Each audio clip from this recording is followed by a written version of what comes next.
अस्सलाम वालेकुम। आज हम आए हैं हनावड़क में जो आज हम विज़िट कर रहे हैं IDSP यानी यूनिवर्सिटी ऑफ कम्युनिटी डेवलपमेंट। हम यहाँ आपको दिखाएंगे कि किस तरह इन लोगों ने एक मॉडल बनाया हुआ है कि अगर आपके पास बिजली नहीं है, गैस नहीं है, तो आप ख़ुद कैसे जनरेट कर सकते हैं। अगर पानी नहीं है तो कैसे आप पानी को स्टोर कर सकते हैं। हमारे साथ मौजूद हैं IDSP के को डायरेक्टर सफदर साहब। वो हमें ब्रीफ भी करेंगे, हमें विज़िट भी करवाएंगे, हम भी देखेंगे और आपको भी दिखाएंगे। सर, सबसे पहले तो हमारे बहुत बहुत शुक्रिया हमें वक्त देने का। अभी आप अपने इंस्टीट्यूट का ज़रा हमें भी मुआयना करवाएं और हमारे जो नाज़रीन हैं उनको भी मुआयना करवाएं और ये भी बताएं इंस्टीट्यूट कब से कायम हुआ, इसके मकासद क्या हैं, आप क्या चाह रहे हैं, कितनी हद तक आप कामयाब हो चुके हैं। बहुत शुक्रिया सर, बहुत शुक्रिया आपके आने का, विज़िट करने का। सर, हम जो आज बात करेंगे institute for development studies and practices 1998 से काम कर रहा है और इसका basic purpose human resource development है। वो नौजवान जो कुछ करना चाहते हैं अपनी कम्युनिटी में, अपने गांव के लेवल पे, अपने इलाके के लेवल पे, और उनके अंदर कुछ सलाहियतों को हैं, मौजूद सलाहियतें तो हैं, उन सलाहियतों में इजाफा कैसे कर सकते हैं और अपने इलाके की डेवलपमेंट में क्या रोल अदा कर सकते हैं, ये काम IDSP ने किया 1998 से। और अब तक हम 7,000 से ज़्यादा लर्नर्स थ्रू आउट पाकिस्तान फारिग कर चुके हैं और वो डिफरेंट फील्ड्स में वो काम कर रहे हैं। ये जगह जहां आप खड़े हैं आज, ये गवर्नमेंट ऑफ बलूचिस्तान ने हमें लीज किया ज़मीन, और उसका पर्पज़ ये था कि IDSP अपनी यूनिवर्सिटी ऑफ कम्युनिटी डेवलपमेंट बनाए। इसका एक फिजिकल मॉडल है जिस पे हम आपसे बात करेंगे, ये किस तरह बनाया गया, इसके अंदर चैलेंजेस क्या थे, उन चैलेंजेस को हमने डील कैसे किया और उसको कैसे अपॉर्चुनिटी में कन्वर्ट किया, तो ये हम आपको बताएंगे।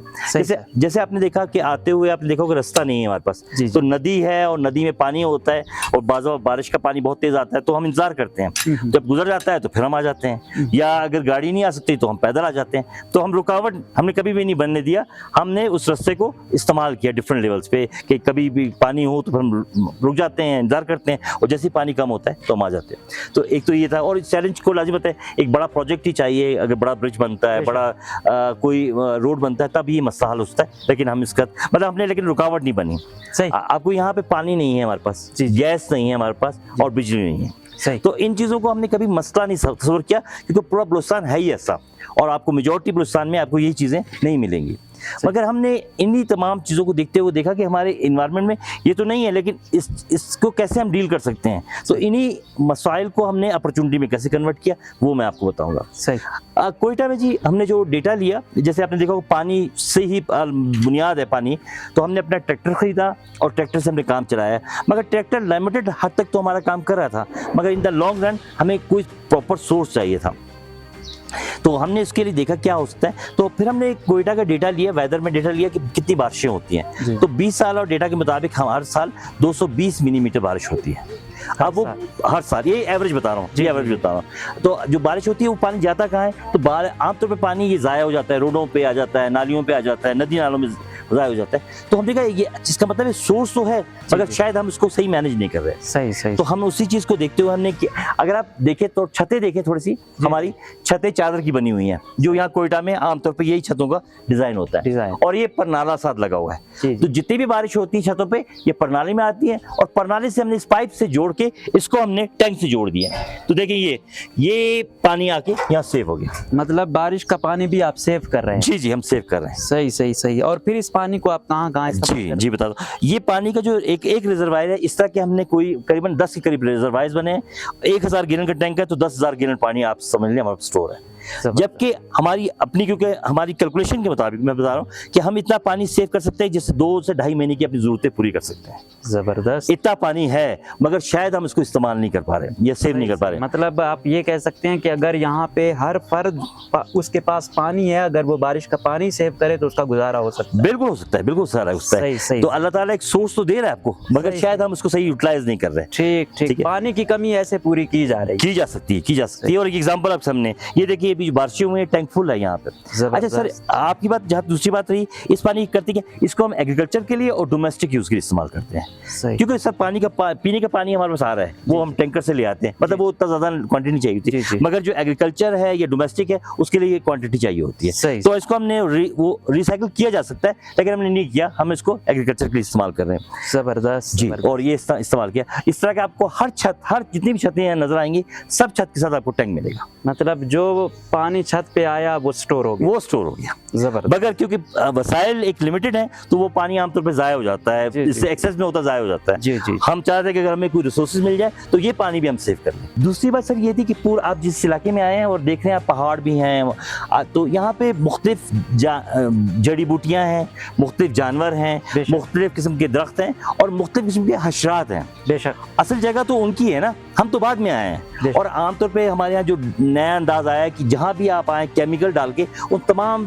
जिंदा चीज़ों को मारना शुरू कर देते हैं, स्पेशली बिच्छू, सांप, इस तरह की चीज़ों को आप मारना शुरू कर देते हैं, लेकिन असल जगह तो उनकी है, हम तो बाद में आए हैं। बेशक, ठीक है। अच्छा, लेकिन और दूसरी बात है सर, वो पूरा एक इकोसिस्टम क्रिएट करते हैं, और जब भी आपने उस सिस्टम डैमेज किया तो उससे ये जो आप क्लाइमेट चेंज की बात करें, उसके वन ऑफ द फैक्टर्स ये भी हैं, क्योंकि आप पूरा क्लाइमेट को तब्दील कर रहे हैं। सही।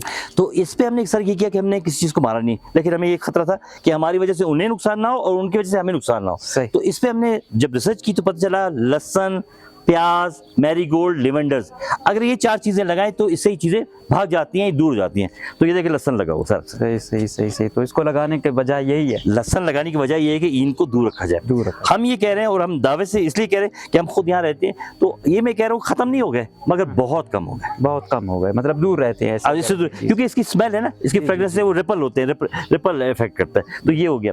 और ये जो अच्छी बात है, लहसुन लगता भी है नवंबर में, लगता है नवंबर में, उस वक्त जब और बारिशें हो रही होती हैं तो इसको पानी भी एक्स्ट्रा नहीं चाहिए होता, तो ज़्यादातर बारिश का पानी या बर्फबारी, उससे ये इसको फ़ायदा हो जाता है और अप टू जून तक ही चलता है, और इससे आपको एक पैदावार मिलती है और आपके लाजम किचन के लिए और ज़रूरत भी पूरी हो जाती है। तो 2 काम हुए, एक तो रिपल भी हो गया और दूसरे आपके पास इनकम भी आ गई। ज़बरदस्त। सर तीसरी बात, ये दरख्त लगे हुए हैं आपको, ये कोयटा पाइन कराते हैं, बिल्कुल एक वो आम सी बात है, और कोयटा आपको नजर सर, लेकिन इसको लगाने का मकसद क्या था? मकसद ये था कि पानी की कमी है कोयटा में, तो आप ऐसे दरख्त नहीं लगाएंगे जो ज़्यादा पानी पीते हों, तो ये लो डेटा क्रॉप में आता है। नंबर 1 लोकल है, यहीं से इस ताल्लुक रखता है। दूसरी बात, आप हाइट में मौजूद हैं तो ऑक्सीजन की कमी रहती है, तो ये सदाबहार है, तो सर्दियाँ गर्मियाँ जो भी मौसम होता है ऑक्सीजन मिल रही होती है। तीसरी बात कि गर्मियों में यही कमरों को ठंडा, गर्मियों में ठंडा और सर्दियों में गर्म इसलिए लगती है कि डेंस है, अंदर हवा या गर्मी और ठंडी हवा अंदर नहीं जाती। जबरदस्त। सही। और चौथी बात है, हम दर्रे में मौजूद हैं, आप देखिए सामने दर्रा है और यहाँ पे 4.3 मीटर पर सेकंड की विंड मौजूद है, अच्छी खासी तेज मौजूद है, तो ये एज अ विंड ब्रेकर काम करते हैं, छतों को नुकसान नहीं पहुंचता। मतलब इससे 2-3 फायदे लिए जा सकते हैं। तो मकसद ये कि मकसदियत हमें क्लियर होनी चाहिए, फ्रेंडली माहौल बनाया हुआ है, कोशिश हमारी ये है पूरी जी, पूरी। जबरदस्त। लेकिन ये तो बड़ी गहरी रिसर्च के बाद ये सब काम हुए हैं, और मैं पहली दफ़ा देख रहा हूँ कि क्वेटा में ऐसा, जहाँ पे ये तमाम इतनी इन डेप्थ स्टडी की गई हो और फिर उसके मुताबिक जिस तरह रिजर्व किया गया है पानी को, इस तरह जो लगाए गए हैं दरख्त वगैरह, लहसुन वगैरह, ये तो बड़ा ही हर बंदे को, या इवन बड़े बड़े भी इस चीज़ का वो नहीं करते। ये तो आप लोगों ने बिल्कुल ही जिस तरह अपनी वो बनाई, मेरे ख्याल में आपकी बेसिक में ये चीज़ भी शामिल है। बिल्कुल बिल्कुल सर। देखिए, जब आप कहीं जाते हैं तो उसके जो आप लोकल विजडम को जरूर स्टडी करें, क्योंकि लोकल विजडम में बहुत से मसाइल का हल मौजूद होता है। हम आमतौर पे कहीं हम बाहर की चीज़ों को देख के उसको इम्प्लीमेंट करने की कोशिश करते हैं जो जिसका ग्राउंड रियलिटी से कोई ताल्लुक नहीं होता। तो हमने कोशिश की कि जो भी हम सीखें इस माहौल से और यहाँ के मकामी लोगों से सीखें और इसको फिर यहाँ इम्प्लीमेंट करें। तो ये जो आप, क्योंकि आपका कम्युनिटी डेवलपमेंट से ही रिलेटेड है और काम कर रहे हैं, तो यही चीज़ें आपने जो यहाँ की मकामी आबादी है उनको भी वो की है कि आप ये दरख्त लगाएं, ये चीज़ लगाएं, पानी को ऐसे सिक्योर करें। बिल्कुल सर, हमने इसको क्या किया, इसको कन्वर्ट कर लिया, पूरा एक थीमेटिक एरिया है हमारे पास। हम इसको model of sustainable living and life के नाम से करते हैं, जहाँ पढ़ाते हैं बच्चों को, नौजवानों को पढ़ाते हैं। अगर फॉर एग्जाम्पल ये जो हमने आइडियाज़ यहाँ से लिए, तो आप अपने इलाके में रिसर्च करो, आपके इलाके में क्या सोल्यूशन है, आपके इलाके में लोग एज अ लोकल विजडम क्या काम करते थे, तो वो वहाँ की मकामी नॉलेज भी जनरेट हो रही है और डेवलप हो रही है, जो पुराने अरसा से चली आ रही, जिसको हम कहते थे फरसूदा है, उसके अंदर फायदा नहीं है, जबकि उसके अंदर बहुत हिकमत मौजूद होती है। जी। हाँ, आप रिसर्च करके उसको इम्प्लीमेंट कर सकते हैं। सही। अब सर देखा जैसे देखा आपने कि हमने कोशिश की है कि जो मकामी आपके पास वसाइल अल्लाह ताला ने दिए हैं, और स्पेशली अगर आप बात करें रिन्यूएबल एनर्जी की हम बात करते हैं, तो अगर हम कोयटा की स्टडी करें, मैं कोयटा की खाली बात करूंगा इस वक्त। कोयटा में आपके पास 7 घंटे का दिन मौजूद है बेशक, और 365 दिन में से 300 दिन आपके पास सूरज मौजूद है। तो एक बहुत बड़ा रिसोर्स है सूरज आपके पास है बिजली बनाने के लिए। दूसरी बात है, जिस जगह पे हमारी जमीन है उस जगह पे हमारे पास जो 4.3 मीटर पर सेकंड की विंड है थ्रू आउट द ईयर, तो ये बहुत बड़ा सोर्स है। हमने इसको यूटिलाइज किया, हमने विंड टर्बाइन लगाया 2 किलोवाट का और साथ सोलर लगाया 10 किलोवाट का, तो 12 किलोवाट की बिजली हमारी अपनी है। अच्छा, आप विंड से भी पानी वो बिजली पैदा कर रहे हैं? जी, विंड टर्बाइन है ना, एक विंड मिल होता है, मिल से पानी निकालते हैं और टर्बाइन से बिजली पैदा करते हैं। जबरदस्त। तो विंड टर्बाइन है और दूसरा सोलर है, तो हमारे पास 10 किलोवाट का सोलर है और 2 किलोवाट का टर्बाइन है, तो 12 किलोवाट की बिजली हमें मिल रही है। मतलब 2 सोर्सेज हैं आपके पास? 2 सोर्स है, इसको हम हाइब्रिड कहते हैं, हाइब्रिड एनर्जी कहते हैं जी। तो हमारे पास ये मौजूद है, क्योंकि सर आपको डिफरेंट वे इस्तेमाल करनी चाहिए, और हैं मौजूद हैं यहाँ पे। और स्पेशली कोयटा में अगर आप देखिए, लखपास है, बोलान है और थर्ड हन्ना है, 3 विंड कॉरिडोर्स है। जी। अब इन कॉरिडोर्स को इस्तेमाल करके हम अच्छी खासी बिजली जनरेट कर सकते हैं। सोलर तो थ्रू आउट ही है। आजकल तो मोस्ट ट्रेंडिंग में भी है, और तकरीबन ही लोग इस पर शिफ्ट होने की कोशिश कर रहे हैं। बिल्कुल। तो साथ साथ आपने ये नाजरीन को ये आइडिया भी दे दिया टरबाइन वाला, कि जरूरी नहीं, अगर वो नहीं है तो इससे भी काम आप चला सकते हैं। बिल्कुल, इसको इसीलिए हमने कहा हाइब्रिड है, 2 टेक्नोलॉजी मिल गई हैं। जबरदस्त जी, जबरदस्त। दूसरा ये था सर कि हमारे यहाँ बच्चे और बच्चियां भी आती हैं जो व्हील चेयर पे होती हैं, लेकिन आप देख रहे हैं कि पथरीला इलाका है और यहाँ पे उनके लिए एक्सेस का इशू होता है, तो हमने पूरा एक स्ट्रिप बनाई है कि उन बच्चों के लिए एक्सेसिबिलिटी ऑन रहे, कहीं उनकी रुकावट ना बने। तो कहीं भी आपको हर जगह रैंप्स मिलेंगी, हर जगह आपको कहीं कोई स्टेप नहीं मिलेगा जो उनकी प्रोग्रेस या उनको बढ़ने में रुकावट क्रिएट करे। तो आपने देखा ये हमने पूरा एक पूरा एरिया बनाया है जो उसकी वजह से वो बच्चियां जो व्हीलचेयर यूजर्स हैं वो आराम से मूव कर सकें। अच्छी बात है कि स्पेशल लोगों का भी खसूसी ख्याल रखा गया। बिल्कुल। बाहर के ममालिक में तो बड़ी स्टडी होती है कि कोई भी चीज़ होती है ताकि वहाँ तक वो पहुँच सके, नीचे लगाते हैं बटन वगैरह। हाँ बिल्कुल। तो ये अच्छी बात है कि आप लोगों ने भी ख्याल रखा। बिल्कुल सर, ये सोचना जरूरी इसलिए भी है ना, क्योंकि ये भी आपकी सोसाइटी का हिस्सा है, स्पेशल हिस्सा है। और बहुत ज्यादा, और उनको एक असल में सर हम कहते हैं वो खुदा ना जो लफ्ज डिसेबल करते हैं, हम कहते हैं वो डिसेबल नहीं है, एबल है, but differently able and differently है। तो उनकी जो एबिलिटी आप कैसे इसको इस्तेमाल कर सकेंगे। बेशक। असल कचरा जो है हम समझते हैं कि कचरा एक बहुत बड़ा मसला है, जबकि हमारी स्पेशली वजीर आला ने हलफ लिया तो सबसे पहला यही काम किया कि भाई कोयटा का कचरा उठाने और 2-3 डिपार्टमेंटों को लगा दिया। लेकिन सर हम ये समझते हैं कि कचरा जो है मसला नहीं है, कचरा एक अपॉर्चुनिटी है। अब अपॉर्चुनिटी कैसे है, अगर आप इसको देखें तो कचरे में होता क्या है, एक आपके पास ऐसा मवाद होता है जो गल सड़ सकता है, ठीक है, और ऐसा भी होता है जो नहीं सकता, प्लास्टिक, लोहा, कागज, गत्ता, लकड़ी और ऑर्गेनिक वेस्ट, ये 4 चीजें होती हैं। अगर हम इसको सेग्रीगेट कर लें, हम शीशा और लोहा यहाँ ले आए, कागज लकड़ी वहां डाल दें और ग्रीन वेस्ट में ग्रीन डाल दें, सही। तो आपका ये तो आप लकड़ी भी बिकता है, शीशा भी बिकता है, कागज भी बिकता है, गत्ता भी बिकता है, बाजार में आप देखें खरीदा जाता है, और इसको आप रिसाइकिल कर सकते हैं, और प्लस ऑर्गेनिक वेस्ट से आप खाद बना सकते हैं। और ऑर्गेनिक खाद वो खाद है जो 8 से 900 रुपए 1000 रुपए तक का बैग मिलता है 10 किलो का। बेशक। और बहुत आसान है ये, इसको कंपोस्टिंग करते हैं कि जमीन में आप डाल दें, जमीन में वो प्रोसेस होगा, और प्रोसेस होने से उसके बाद वो ब्लैक खाद में तब्दील हो जाएगा। तो ये चीजें की जा सकती है, तो ये मसला नहीं है, ये अपॉर्चुनिटी है, मगर शायद हम इसको अब तक इस्तेमाल नहीं कर पाए। बेशक ये बहुत बड़ा आइडिया है, अगर हमारी हुकूमत इस पे काम करे, जो उनके लिए बर्डन बना हुआ है वो अपॉर्चुनिटी बन जाएगा। सही। और एग्जांपल है, ये छोटे लेवल पे किया है, मगर ये हम समझते हैं कि बड़े लेवल पे आ सकता है। आइडिया है तो वो जितने बड़े लेवल पे ले जाएं, क्योंकि आपके पास माशाल्लाह ह्यूमन रिसोर्स है, लोग हैं, अफरादी कुव्वत है, तो किया जा सकता है इस पे। बेशक। स्पेशली गैस तो नहीं है, तो गैस के लिए फिर हमने क्या किया, फिर हमने अल्टरनेटिव मीन इस्तेमाल किए। वो क्या थे, उसमें बायोगैस इस्तेमाल किया। बायोगैस क्या है सर, बायोगैस जो होता है वो गोबर गैस जिसको कहते हैं आमतौर पे रवायती तौर पे। अब सर बलूचिस्तान में अगर देखा जाए तो अब भी 70-80% मैं इस पे श्योर तो नहीं हूँ, लेकिन कितने %, लेकिन बड़े एरिया में अभी भी गैस मौजूद नहीं है। बेशक। लोग लकड़ियों से या किसी और तरीके से इस्तेमाल कर रहे हैं। हमने इस्तेमाल ये किया कि हमने देखा कि और क्या तरीके हो सकते हैं, क्योंकि लकड़ी से जो हमने देखा कि ख़वातीन में एक बहुत बड़ा इशू रहता है कि उससे सांस की बीमारियाँ और आँखों की बीमारियाँ बहुत ज़्यादा होती हैं। तो हमने कहा कि इसको हमने इस्तेमाल किया, इसको गाउडन कहते हैं वो इस तरह कि यहाँ पे अगर आप देखें तो यहाँ पाइप लगा हुआ जी। है और ये 11 फुट गहरा है। तो यहाँ पे काऊ डंग और पानी मिला के मिक्स करके डालते हैं, इक्वली मिक्स करके डालें तो ये नीचे जाता है। तो इसके बाद ऊपर हमने डल ब्लैक ये ड्रम रख दिया, होलो जी होलो डल ब्लैक ड्रम है। जब ये केमिकल रिएक्शन होता है तो ये ड्रम यहाँ से उठ के यहाँ पे आ जाता है। इतना प्रेशर। ये सामने प्रेशर बना हुआ है। तो ये गैस बन गई है। अब इस गैस से आप किचन में आप खाना बना सकते हैं, चाय बना सकते हैं। ये अकॉर्डिंग टू इस मेयार के मुताबिक ये 5 क्यूबिक मीटर का गैस प्लांट किया जाता है। 5 क्यूबिक मीटर में 10 लोगों का नाश्ता, 10 लोगों का खाना और रात का खाना, रोटी नहीं खाना, ये बन सकता है। और दूसरी बड़ी बात है, इसका जब ऑर्गेनिक वेस्ट बाहर निकलता है तो वो ऑर्गेनिक मिन्योर बन जाता है। वो खाद बन गई है, उसको उठाएं और जमीन में इस्तेमाल कर लें। तो कोई चीज़ ज़ाया नहीं हुई, खाद भी बन गई और आपके पास गैस भी बन गई। दूसरा हमने ये फिर एक और इस्तेमाल किया कि आपके पास जो जगह थी उसमें सर अपने ये जगह भी इस्तेमाल इस तरह की कि अगर आप ऊपर कमरा देख रहे हैं, ऊपर कमरा बना हुआ है जी। उस कमरे में हमने ऊपर एक ड्रम रख दिया को 250 फुट ऊपर। अच्छा, 250 फुट रखने का पर्पस क्या था कि हमने इसको यहाँ से, ये वाइट पाइप है, इससे हम सोलर से ऊपर पंप करते हैं पानी। जब 250 फुट ऊपर पानी पहुंचता है तो ग्रेविटी का 2 हॉर्स पावर का मोटर का प्रेशर बन जाता है, क्योंकि ग्रेविटी ऊपर आ गई ना। हमने यहाँ पे कुछ 550 फेंस लगा के हमने 550 अंगूर लगा रहे हैं। तो वो उसको एक बटन से ऑन कर देंगे तो 550 अंगूरों को पानी मिलना शुरू हो जाएगा विदाउट मोटर। जबरदस्त। वो प्रेशर की वजह से। और आपके पास ये वन ऑफ द सोर्स है, इनकम है कि आप अगर इसको अंगूर लगा देंगे तो ये इनकम हो जाएगी आईडीएसपी की, अपने वसाइल खुद से पैदा करना।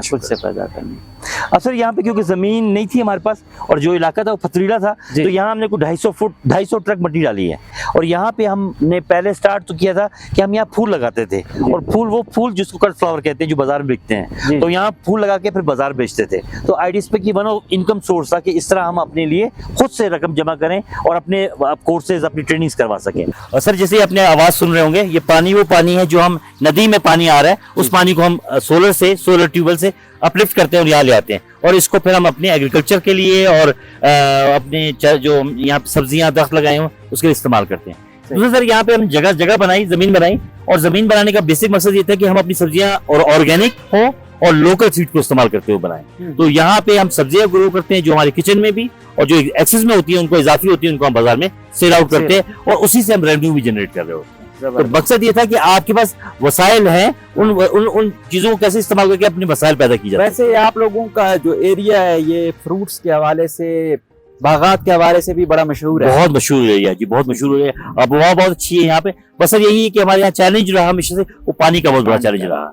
अगर पानी का कोई हल हो जाता तो फिर हम इसको बहुत बड़े पैमाने पर। लेकिन अब जो ये माहौलियाती तब्दीली आ गई है, वो कहते थे पहले दुआएं करते थे, खैरात करते थे कि बारिशें हों, आजकल कर रहे हैं कि ना हो। तो अब आप समझते नहीं है, अब शायद वो कमी काफी हद तक, अगर यहाँ के मकामी लोग स्टोर करें पानी जिस तरह आप लोगों ने किया हुआ है, तो शायद ये मसला ना हो। जी बिल्कुल, आपकी एक बात तो बिल्कुल सही है कि बारिशें बहुत हो रही हैं, मगर सर बारिशों को भी अगर वो क्योंकि सर या तो बारिश बहुत ज्यादा हो रही है या बिल्कुल नहीं हो रही। अब दोनों एक्सट्रीम पे हम चले गए हैं। अब ये एक और क्लाइमेट चेंज का सबसे बड़ा सबब है कि जो बारिशों का एक प्रोसेस था, तरीकाकार था, मानसून में होती थी या सर्दियों में बर्फबारी होती थी, इस साल देखिए कि बर्फबारी बिल्कुल ना होने के बराबर हुई है। अच्छा, और सर्दियों में बारिश नहीं हुई जो जिन दिनों में होना चाहिए था। तो इस वजह से जो क्लाइमेट चेंज आ रहा है उसकी वजह से बड़ा इफेक्ट आया है इसके ऊपर, और आप इतना बड़ा पानी स्टोर भी नहीं कर सकते। और आपने बस देखा होगा जब पानी आया है तो ओवरफ्लो होता है या क्लाउड बर्स्ट होते हैं, तो इतना पानी होता है जिसको मैनेज ही नहीं किया जा सकता, वो फ्लड की स्रोत बन के आपके लिए फायदे की बजाय नुकसान बन जाता है। मतलब इसको टैकल करने का बहुत ज्यादा जरूरी है, बहुत जरूरी है। उसमें सोचना चाहिए कि इन चीजों को हम कैसे डील कर सकते हैं, और उस हिसाब से हमें प्लानिंग करने की जरूरत है। सही है। आइए सर, अब सर देखिए एग्जांपल में दिखाना चाहता था, जैसे मैंने आपसे कहा कि कोई ट्यूबवेल कोई सही सोल्यूशन नहीं है, क्योंकि पानी वैसे ही बहुत कम है और वाटर टेबल गिर रहा है। हमने ये कुआं खोदा, ये हमारे से गलती इस तरह हुई कि हमने समझा शायद पानी हम निकाल लेंगे, तो पता चला कि करीबन कुछ 400 450 500 फुट पे पानी है। तो लाजिम होता है उस जगह तक तो कुआं नहीं खोदा जा सकता। अब ये कुआं एज अ रिचार्जिंग का काम करता है, तो जितना भी बारिश का पानी ओवरफ्लो होता है सारा इस कुएं में जाता है और जमीन को पानी को रिचार्ज कर रहा होता है। हाँ, मतलब अगर स्टोर हो तो सिर्फ स्टोर नहीं हो तो आसपास को भी, और आसपास के वादी को भी वो करे। तो आपने अगर ट्यूबवेल लगाया भी है तो उसके बाद रिचार्जिंग भी लगाया है, और ये कोयटा में सबसे ज्यादा जरूरत है इस चीज की, बहुत ज्यादा।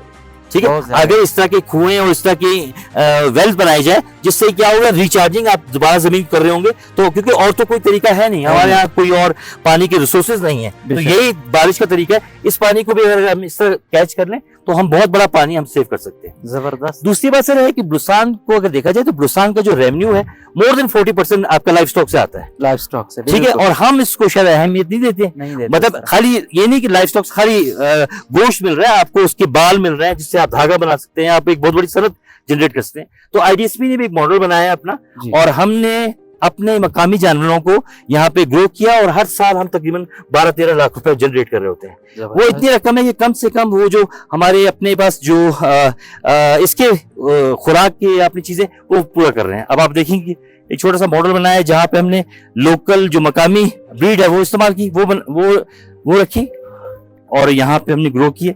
इस टाइम माशाल्लाह स्टार्ट हुआ था 40 से, और अब 70-80 करीब जानवर हैं। और ये इसको ईद के मौके पे हम सेल आउट करते हैं और इससे एक इनकम जनरेट करते हैं। जी। और इसके अलावा जो आप समझ लें, जो इसकी गोबर या खाद होती है वो आपकी जमीनों में इस्तेमाल हो जाते हैं, और बालों से हम धागा बनाते हैं। और अगला प्लान ये कर रहे थे कि इसके और क्या तरीके कर सकते हैं। साथ हमने मकामी मुर्गियां भी रखी हैं। जी जी। इतनी मुर्गियां हैं कि हम इससे करीबन 4-5 हजार रुपए पर मंथ इनका अंडे से कमाते हैं। और जबरदस्त। कम से कम इनका, देखिए सर, जब तक मॉडल फाइनेंशियली सस्टेनेबल नहीं होता वो चल नहीं पाएगा, बेशक। ठीक है। अब आप इससे अगर कमा नहीं रहे, इससे आप पैसे जनरेट नहीं कर रहे, तो फिर आप इसको एक इजाफी चीज बना रहे हैं। इजाफी चीज, हमारे एक साबिक वजीर आजम ने ये आइडिया दिया था तो पूरी कौम उसके पीछे पड़ गई।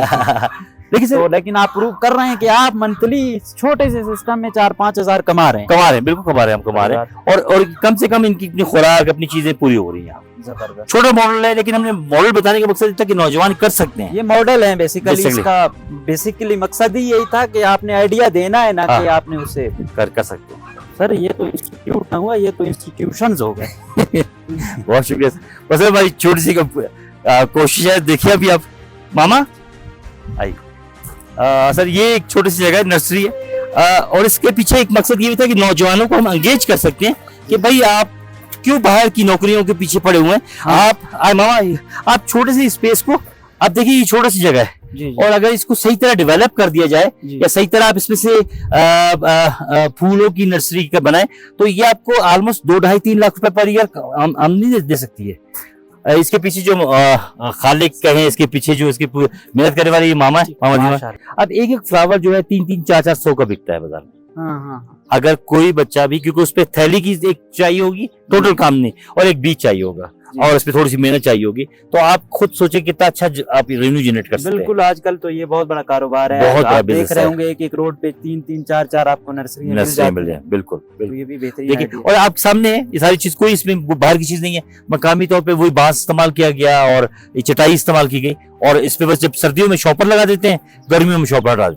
यहाँ पे आप देखेंगे तो यहाँ हमारे ब्लॉक्स हैं, एकेडमिक ब्लॉक है, ऑफिसेज हैं हमारे, और उसमें चलते हैं। अभी आप आइए, यहाँ अंदर चलना होगा सर। ये हमारा एकेडमिक ब्लॉक है, ये भी मड का बना हुआ है, सारा मट्टी का। अब टेम्परेचर से आपको अंदाजा हो गया हो जैसे हम एंटर हुए। अब इसको सर बनाने का एक पर्पज ये था कि यहाँ पे मल्टीपर्पज जगह हम बनाएं जहाँ बच्चे वेट भी कर सके, क्लासरूम्स भी हैं यहाँ पे, और यहाँ पे किताबें भी हमने रखी हुई हैं, और छोटे बच्चों के लिए भी स्पेस बनाई हुई है। तो मल्टीपर्पज एक जगह स्पेस बनाई जाए जहाँ बच्चे आके कुछ पढ़ना चाहें, कुछ सीखना चाहें, तो वो ये कर सकते हैं। अच्छा, ये दरवाजे खिड़कियाँ जितनी भी आपको नजर आ रही हैं, ये आपको हर दरवाजा और खिड़की अलग नजर आएगी, क्योंकि हमने सारी दरवाजे खिड़कियाँ कबाड़ी से लेकर आए।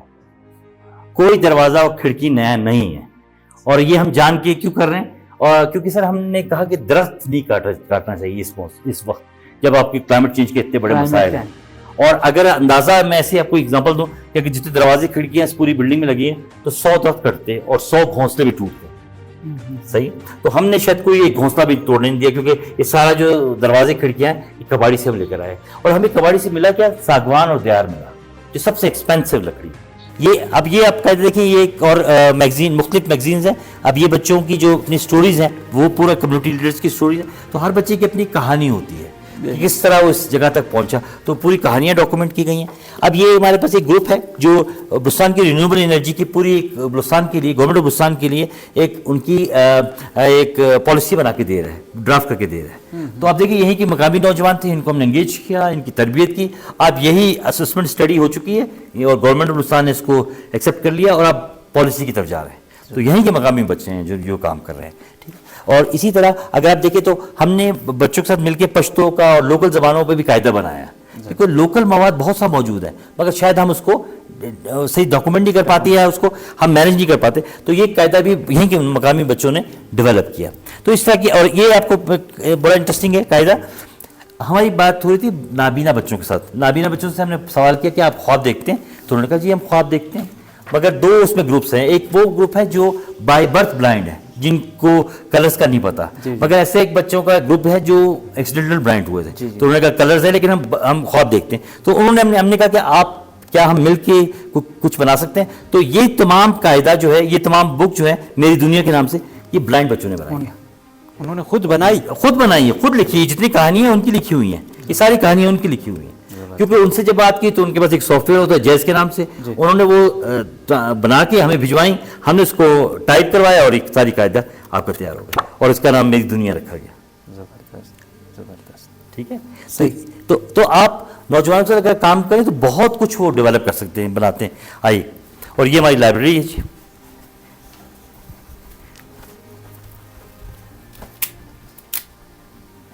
ये देखिए, ये हमारी जी लाइब्रेरी है। और लाजिमत है, जैसे मैंने आपने बात भी की, प्रैक्टिस के साथ थ्योरी भी हो, तो कोशिश की गई है हम जो भी रेलेवेंट मटेरियल है, जो भी ऐसा मवाद है जो नौजवानों से उनके सब्जेक्ट से ताल्लुक रखता है, उसको लेकर आए। कुछ 4,500 किताबें रखी गई हैं और कोशिश की गई है जो रेलेवेंट बुक्स हों और बेहतरीन बुक्स हों वो लेकर आए जाए। यहाँ रिसर्च होती है, डिफरेंट डिबेट्स होती हैं, डिस्कशंस होती हैं, डिस्कोर्सेज होते हैं, ये सारी चीज़ें चल रही होती हैं। ज़बरदस्त। ठीक है, ये कारपेट आपको नजर आ रहा है, ये सारा कबाड़ी का है, ये भी कबाड़ी का है।